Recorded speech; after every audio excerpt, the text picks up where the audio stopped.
forbidden Christian message is found encoded inside a manuscript almost 1,500 years old.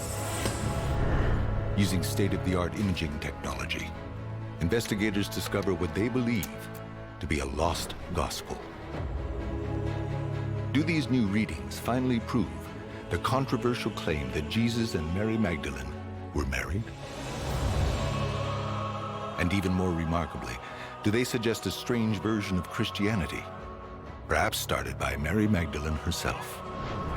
A form of worship so controversial that it was snuffed out by the church.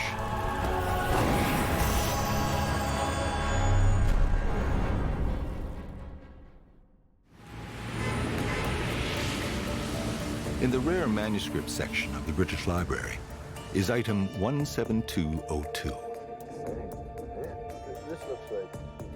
At first glance, the book seems to be an elaboration of a story in the biblical book of Genesis, the patriarch Joseph's meeting with an Egyptian woman named Asenath. But the text is full of mysterious, undeciphered symbols that for centuries have stumped scholars. Recently, investigative journalist Simka Jakubowicz and New Testament scholar Professor Barry Wilson offered a possible solution for this mystery and suggested that behind this seemingly Jewish tale lies an encoded Christian gospel, telling the story of the marriage of Jesus and Mary Magdalene. At first, this may sound like an outrageous conclusion to draw, but this is a strange text. And the closer we looked, the more we realized that there was more here than meets the eye. If we write, this manuscript could rewrite our understanding of the birth of Christianity. This letter dates probably from about the year 550. Their first clue that this is more than a simple story comes in the form of two letters attached to the ancient book. They were probably written by monks who came across this text in the 6th century. The letters claim that the manuscript contains a dangerous encoded message concerning our Lord, our God, who became flesh. But just as the meaning of the text is about to be revealed, one of the letters seems to be purposely cut. Looks like whoever has owned this book later on in its transmission has cut off the page there, perhaps objecting to what that content was. Wait a minute. This is not water damage. No. This is censorship. It appears to be that way, yeah. Was the letter accidentally torn? Or did someone take a knife to this ancient document in order to hide the true meaning of the text? To answer these questions, the team turns to spectral imaging experts, using cutting-edge technologies to see whether the 6th century manuscript, written in the ancient Syriac language, was deliberately censored. All right, we're good to go. Let's roll. This ultra-modern technology uses 12 different wavelengths of light to capture detailed images of ancient documents. The work will take weeks. We are going to image with light that's not visible to the human eye. We then will process those images to reveal as much as we can of the text that has been obscured or scraped off. On the surface, the story seems to be a harmless elaboration on a biblical text. It opens with the biblical Joseph as he enters a courtyard on a chariot drawn by 4 horses. He is flanked by 12 men. Immediately, he is noticed by Asenath, a beautiful virgin living in a tower. She is a pagan priestess attended to by 7 Vestal virgins. Asenath rushes to Joseph and declares her undying love for him. But he rejects her, saying that a man who worships the one true God cannot marry a woman who bows down to idols. When you read the text, you can't help but be struck by an unusual phrase. Joseph is called the Son of God, a term reserved in the New Testament only for Jesus. More than this, Asenath lives in a tower, something associated in the Christian Bible with one woman and one woman only, Mary Magdalene. Her name in the original Hebrew literally means Mary of the Tower. Is Joseph really Jesus? Is Asenath Mary Magdalene? Did people really write in code? Or is all this the stuff of Hollywood thrillers? It's a way of talking about one thing while you're really mean something else. And for Christians, the Bible is filled with these kinds of types. When we're talking about Joseph, when the Christians read these passages, they really think of Christ, and they see these as symbols or metaphors for Jesus. Why would the early Christians write in code? To hide something. Things go underground. You call Rome Babylon. You say Babylon's fallen. Well, what does that mean? It's code. Or you say this guy has a number, 666. That's even a harder code to figure out, but it can be figured out. It's the name of Nero. At the very beginning of Christianity, writing in code was not necessary. After the crucifixion of Jesus, his followers split into several groups, many with their own gospels. In the 4th century, with the conversion of the Emperor Constantine, the pagan Roman Empire went from persecuting Christianity to adopting the new religion, but only one version of it, the version taught by the Apostle Paul. Every other gospel had to go underground or be condemned to the bonfire. In the 4th century, the Archbishop of Egypt, Athanasius, sent a letter to Christians all over Egypt saying, I want you to get rid of all those secret gospels that you like so much. He said really only 27 of them are the right ones. And he listed what is now in the New Testament. And he said, just get rid of the others. But not all of these other gospels were destroyed. Several decades ago, an ancient papyrus was found in Egypt. It contains only 33 explosive words written in Coptic. One statement explicitly says that Jesus had a wife. Many scholars see it as a surviving fragment from a gospel, which taught that Jesus and Mary Magdalene were married. Is it possible that Joseph and Asenath tells the full and heretical story that barely survived in the papyrus? Is this why the document might have been deliberately cut? The imaging experts have finished their work and are ready to deliver their verdict. Explain to me exactly what you guys have been doing. First, we look at each image individually. We then apply advanced mathematical algorithms to combine all these images. This is like biblical CSI. You're applying cutting-edge technology to a 1,400-year-old document. Precisely, although it takes a lot longer than on a crime scene or in a forensics lab. Our concern is that it's a lost gospel that's been censored. It looked like someone took a knife to it. Clearly, there is an excision at the bottom of one of the leaves that we've looked at. Someone has taken a sharp instrument and removed something. This cut line isn't below the letters, but is in fact cut right through letters. It strikes me as unusual. Someone who cared enough about this manuscript to rebind it into a book is rarely someone who would trim it right through text. So that suggests perhaps a more violent treatment. This is very exciting. Science confirms that the text was purposely cut. Was this done because the manuscript tells the story of the marriage between Jesus and Mary Magdalene? If so, what are the implications for Christianity? Investigative journalist Simka Yakubovich and Professor Barry Wilson suspect an ancient book telling the love story of the biblical Joseph and his wife Asenath is actually an encoded gospel describing the marriage of Jesus and Mary Magdalene. In order to break the code, the team uses cutting-edge technology, utilizing high-resolution images to recover missing words, revealing for the first time the original story as it was written almost 1,500 years ago. Simka and Barry realized that to properly investigate this text, they have to examine every detail in the ancient book. But to do this, they need an exact copy of the fragile original, which cannot leave the British Library. They enlist the help of props master Walter Classen.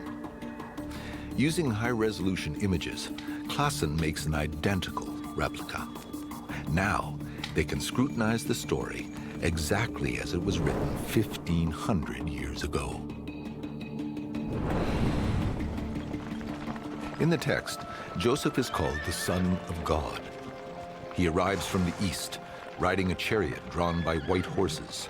He holds a scepter in his hand, and 12 golden rays shine out from his crown. Asenath immediately falls in love with him, yet Joseph cruelly rejects her because she is a pagan priestess. She cries and fasts for days and throws her pagan statues out the window. An angel now appears and shares bread and wine with her. She is ready to become the bride of God. Is there a Christian code here? There's no way that a Greek or Syrian Christian in the 4th, 5th century could read Joseph and Asenath with all this language about Son of God, anointing with oil, bread, wine, holy food, without thinking of it as some kind of an allegory for Jesus. Surprisingly, it seems that besides the clear Christian signs, the text also includes pagan motifs. The hero of the story is described as the sun god, Helios. Like the sunrise, he arrives from the east. He has rays coming out of his head. He holds a scepter and rides a chariot.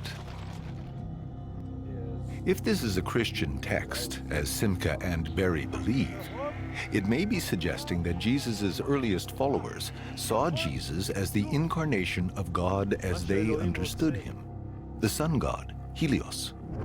Is there archaeological evidence in the Galilee supporting the idea of Jesus as Helios? Simca remembers that there is a Galilean archaeological site which contains the same intriguing, undeciphered mix of Christian, Jewish, and pagan symbols. Could this have been a place of worship for the community that wrote Joseph and Asenath? This is the earliest of all the mosaic floors with the zodiac that we have. Okay.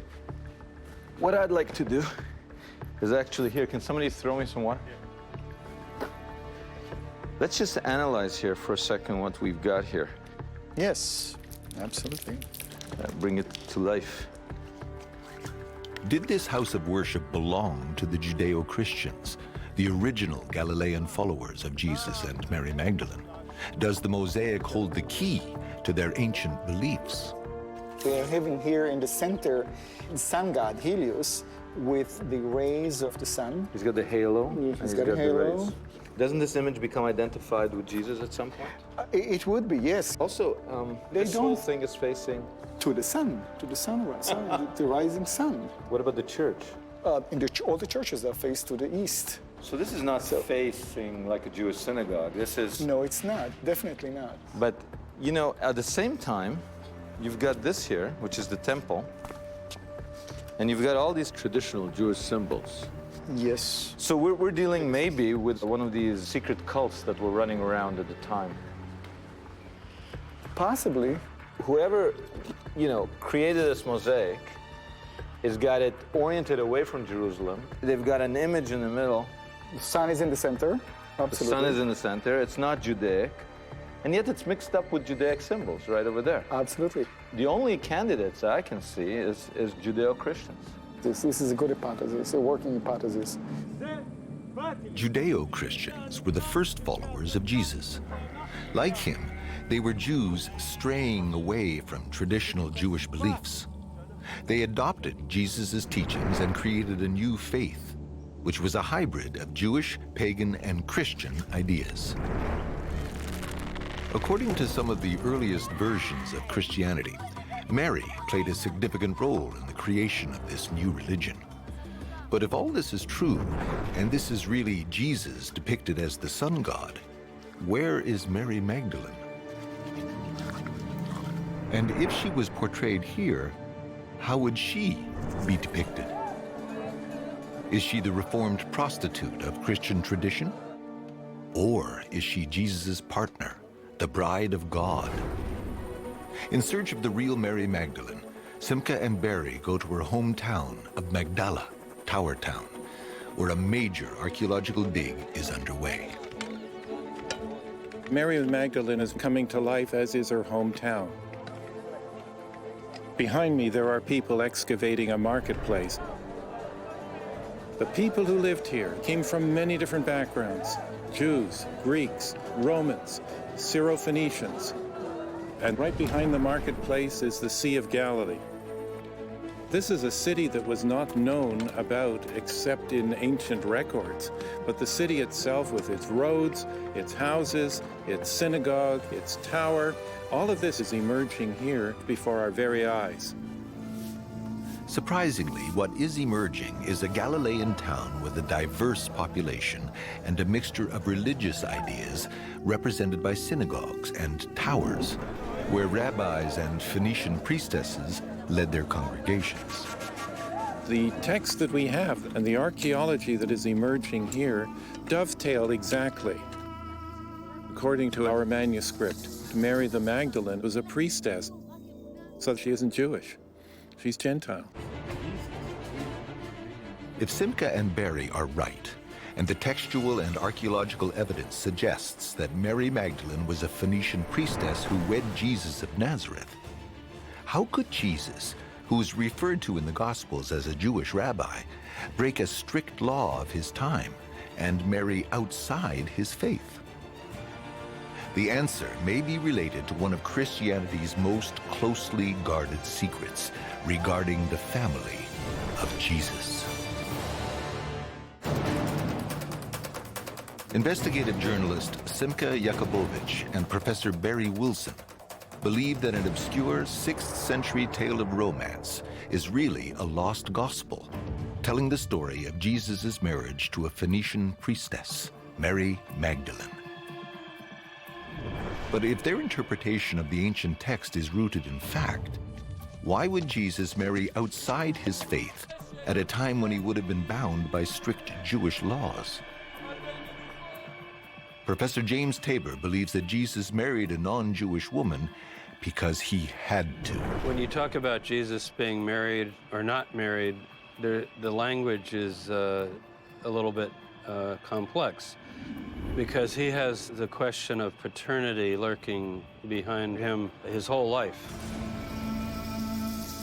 Central to the Christian faith are the Immaculate Conception and the virgin birth.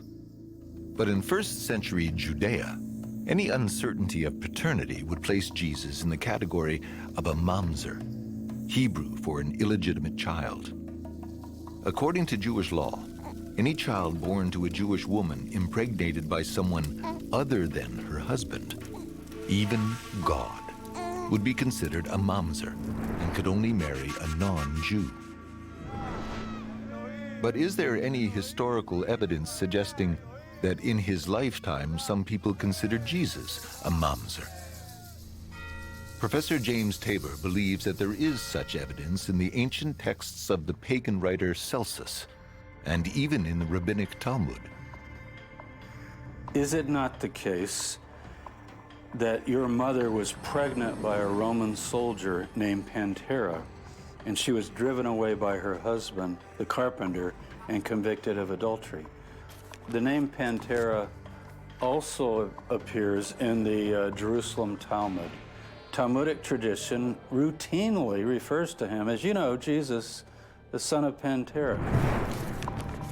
The Lost Gospel records rumors that the Son of God has a Phoenician, not a Roman, father. If we combine this idea with the pagan and rabbinic sources that state that Jesus' father was a Roman soldier named Pantera, then we've got to ask the question, can it be that the text is suggesting that Jesus' biological father was both a Phoenician and a Roman soldier?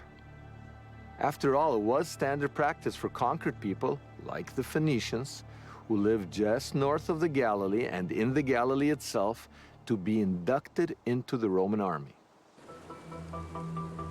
For years, people thought that such a Roman soldier never existed. But a remarkable discovery made at the outer edges of the Roman Empire in Germany may shed new light on Pantera's identity. Simca and Professor Tabor go to Germany, where the gravestone of a Roman soldier named Pantera is on exhibit. So here it is. You've got a 5-line inscription in Latin. It starts with his name, Tiberius Julius Abdes Pantera. He lived to be 62 years old. He served 40 years as a soldier. He's a soldier. He's a Roman soldier. He's a Roman soldier. But this is Germany, and Jesus is from the Galilee. We all know that. What does a Roman soldier buried in Germany have to do with the area of the Galilee? Well, this particular soldier, we're fortunate to know that he's from Sidon, Phoenicia. And Sidon is just north of the Galilee. So he's from the historic land of Israel, or the Holy Land. That gives us not only the name and that he's a soldier, but the place. And all we really need is the time. Wow, it really, it puts this soldier in the area of Jesus, right? I mean, it just... During the reign of Tiberius. The emperor, 14 to 37 AD, or CE, Jesus died in 30. That's when he's crucified, in the reign of Tiberius. This soldier's 62 years old, so if we play it back a ways, he could have been 18, 19 years old when Jesus was born. This is exciting. This could be Jesus' father. Wow. But besides these alternative sources, are there any echoes of this Pantera tradition in the Gospels themselves? If you think it's far-fetched that Jesus had a father from Sidon and a Phoenician wife from Magdala, the fact is that the Gospel of Matthew explicitly tells us that Jesus went to visit a mysterious person in an unknown location in Sidon, Phoenicia, Pantera's hometown. On the way back to the Galilee, he also meets with an unidentified Phoenician woman. Why don't the Gospels tell us who he met in Sidon or the identity of the mysterious Phoenician woman? If Jesus went to Sidon to meet a Phoenician named Pantera, and Mary Magdalene was a Phoenician priestess, does Christianity have a secret past that only now can be revealed? Simca Jakubowicz and Professor Barry Wilson are trying to decode an ancient text that seems to be telling the unknown story of Jesus' marriage to Mary Magdalene. The encoded document suggests that Mary was a Phoenician priestess and that Jesus' biological father was also a Phoenician. Following this clue, the investigators were led to Germany, where the grave of a Roman soldier from Phoenicia named Pantera has been discovered. In order to further unlock the secrets of what they see as a lost gospel, Simca and Barry return to its story of the biblical Joseph and his wife Asenath, who they believe are stand-ins for Jesus and Mary Magdalene. As the story unfolds, a mysterious angel appears in Asenath's bedchamber. At this point, the angel magically produces a honeycomb. On it, in blood, he draws the sign of the cross. He then puts the honeycomb into Asenath's mouth. Thousands of bees suddenly envelop Asenath. Some fly to heaven, others sting her and die. The angel resurrects the dead bees, and the text now calls Asenath the bride of God. If Asenath is Mary Magdalene, why is she depicted as a queen bee swarmed by her hive? The key to understanding Joseph and Asenath is an interpretation of the honeycomb. What is this? What about the bees? Some of them sting her, some of them don't. Those that sting her, they're resurrected to life. Something is going on. The key is this honeycomb. Simca and Barry have a hunch that might shed light on this mystery. If Jesus was portrayed as the god Helios, it would make sense that Mary Magdalene, his life partner, would be perceived as a goddess. But which goddess? Helios was the sun god. His counterpart was the moon goddess, known as Artemis. Was Mary Magdalene perceived by their followers as Artemis? To find out, Simca and Barry traveled to Ephesus, modern-day Turkey, where the Temple of Artemis once stood. In its day, her temple was considered one of the 7 wonders of the world.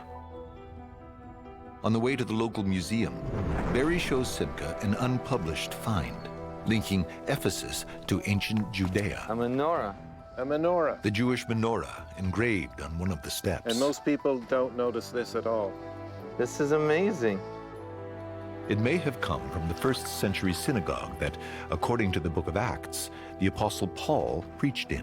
And that's remarkable. This is the only Jewish symbol I've ever found in Ephesus. They then proceed to the statue of the goddess. I think, Simca, that Artemis is to be found in this chamber here. Look at that. Look She's at this. Way taller than I realized.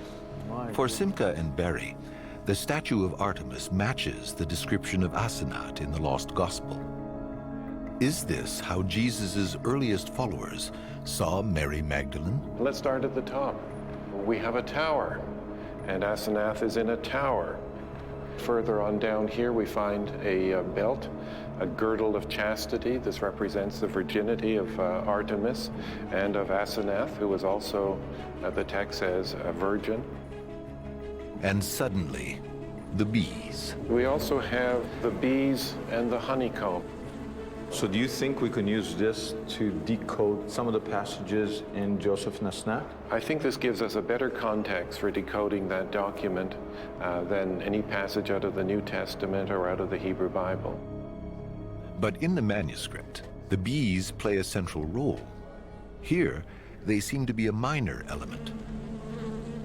The goddess is dominated by strange protrusions emerging from her body. What are they? Many experts believe that the protrusions are breasts. Simca thinks that they're wrong. The elliptical shapes don't have nipples. To him, they look more like cocoons. Could they be related to bees? He goes to London to consult with expert beekeeper and author on ancient religions, Luke Dixon. There was a mystery about what these strange protuberances on the statue of Artemis were, but the mystery was only because no one had asked a beekeeper.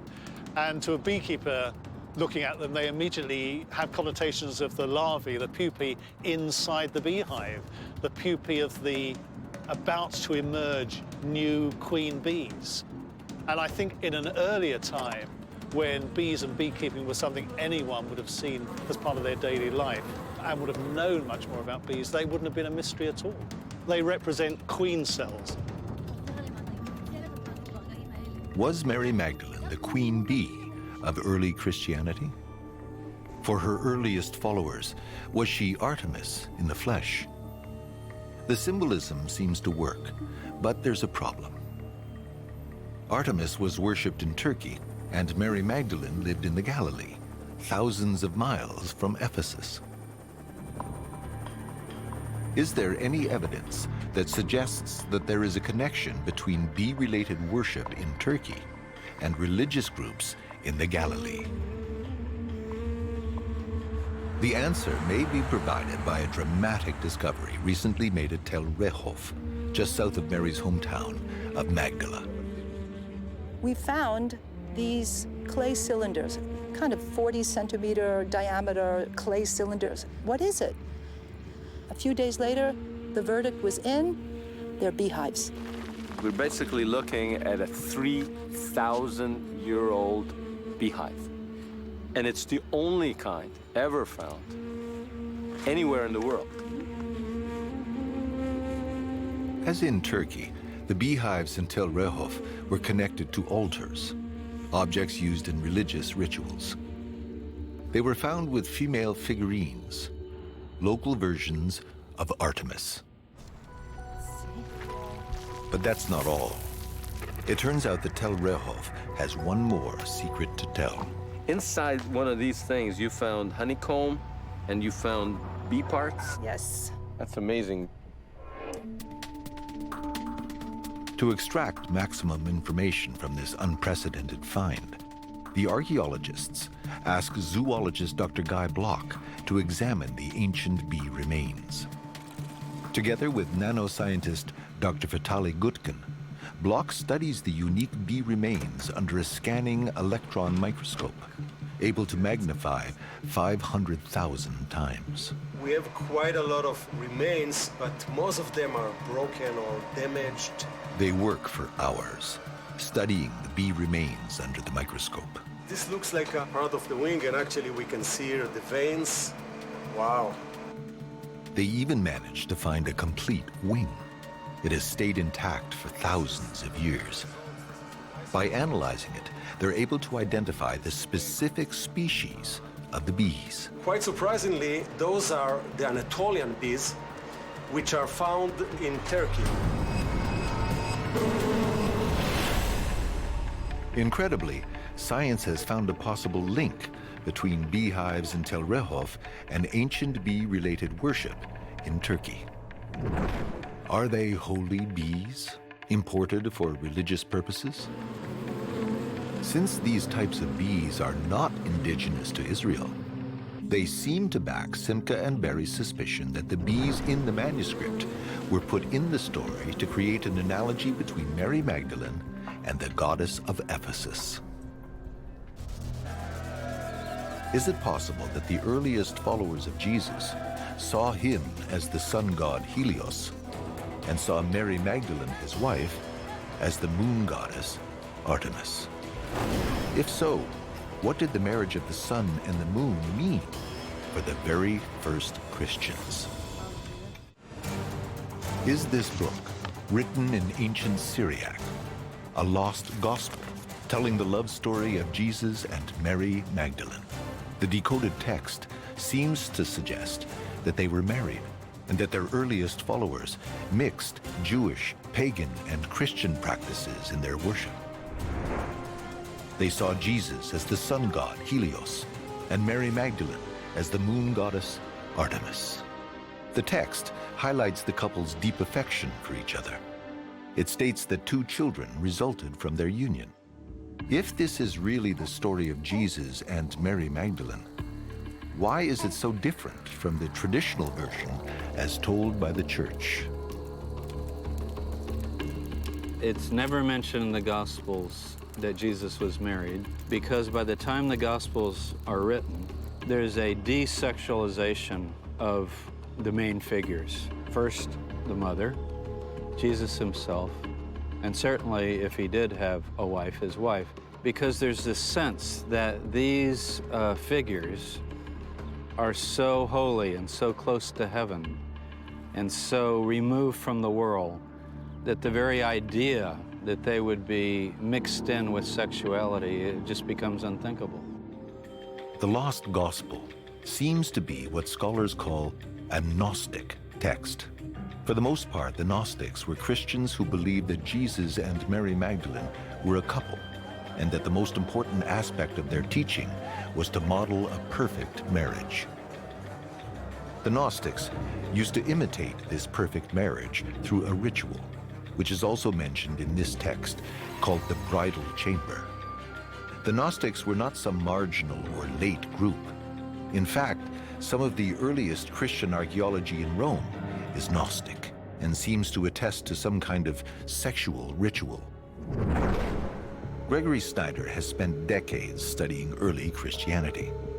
With the help of animator Tom Hillman, he's piecing together one of the earliest inscriptions from Rome. It dates back to the 2nd century and seems to reveal Gnostic practices related to the ritual of the bridal chamber. These are classical Greek forms of these letters. I think you can definitely say that it's one of the oldest inscriptions. There's no doubt about that. The reconstruction of this first line is lutra, which is the word for baths.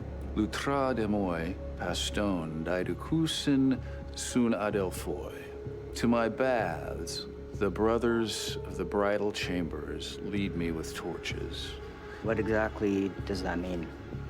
The bridal chamber may be an actual ritual that might have been celebrated, say, after baptism, Eucharist, chrismation, anointing with oil. We also have a remark from Bishop Irenaeus, who says that a Valentinian teacher by the name of Marcus was in the habit of staging these bridal chamber rituals.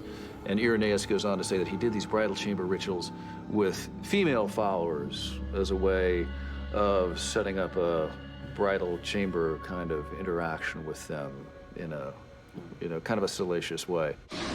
Could it be that the early Christians celebrated not Jesus' celibate life, but rather his physical union with Mary Magdalene? Is there any archaeological evidence of an early Christian movement that believed in the holy marriage? Surprisingly, there just may be.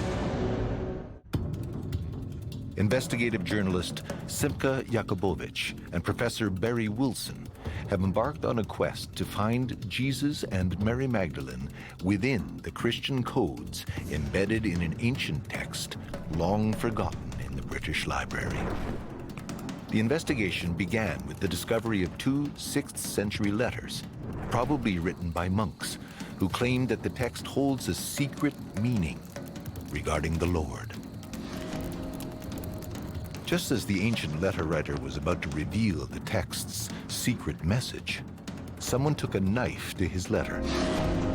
Over 1,000 years later, Simka and Barry decide to decipher the censored manuscript. In the text, the biblical patriarch Joseph seems to be a stand-in for Jesus. His wife Asenath seems to be a stand-in for Mary Magdalene. Barry and Simka believe that once the code is broken, the text is exposed as a lost gospel. It portrays Jesus as married to Mary Magdalene, who turns out to have originally been a pagan priestess. It seems that some of their earliest disciples called her the Bride of God.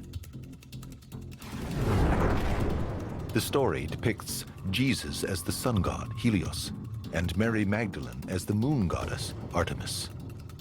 It appears that in the beginning of Christianity, both Jesus and Mary were regarded as divine, and their marriage as sacred.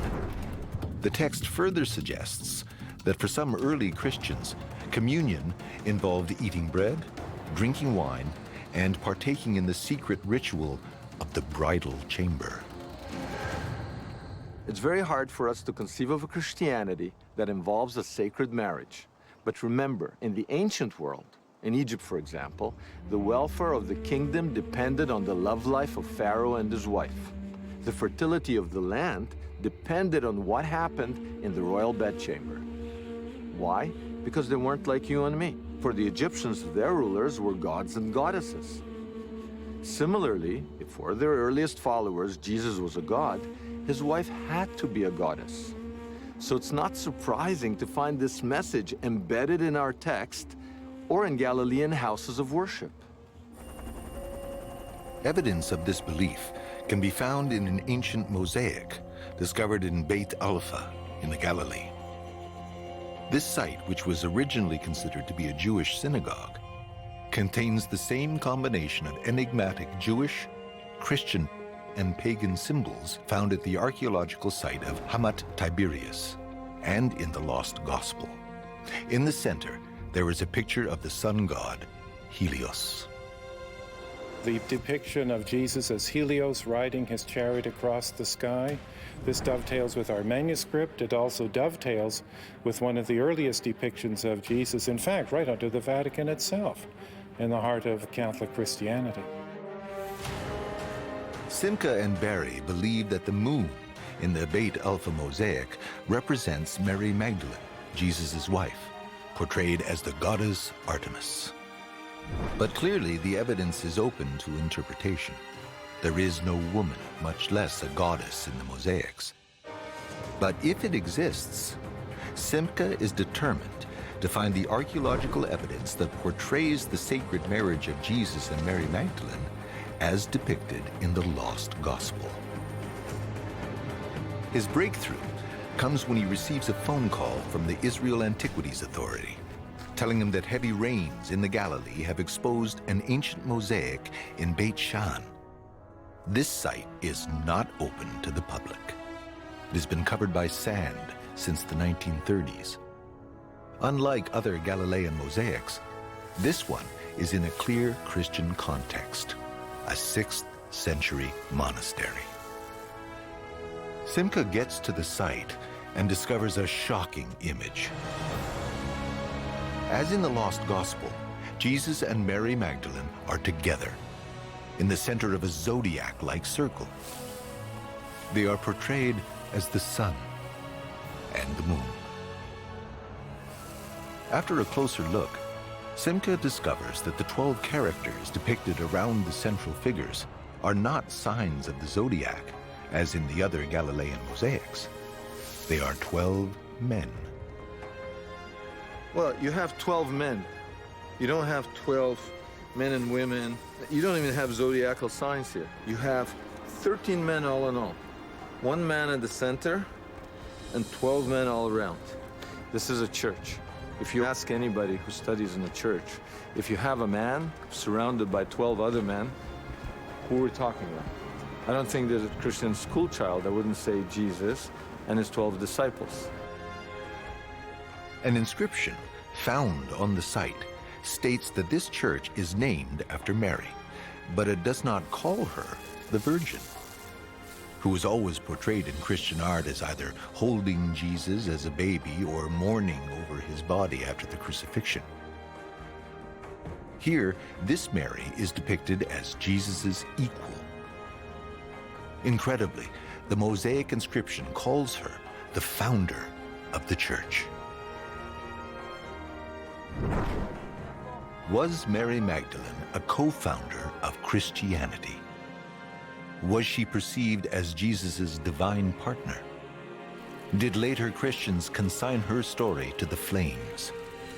Is the manuscript in the British Library a lost gospel that opens the door to a hidden history that only now can be explored? The ancient text led Simca to this mosaic inscription, which has one more startling revelation to share. It hints that Mary is buried here with a son called Maximus. This cemetery, adjacent to the church, has never been properly excavated. What secrets does it hold?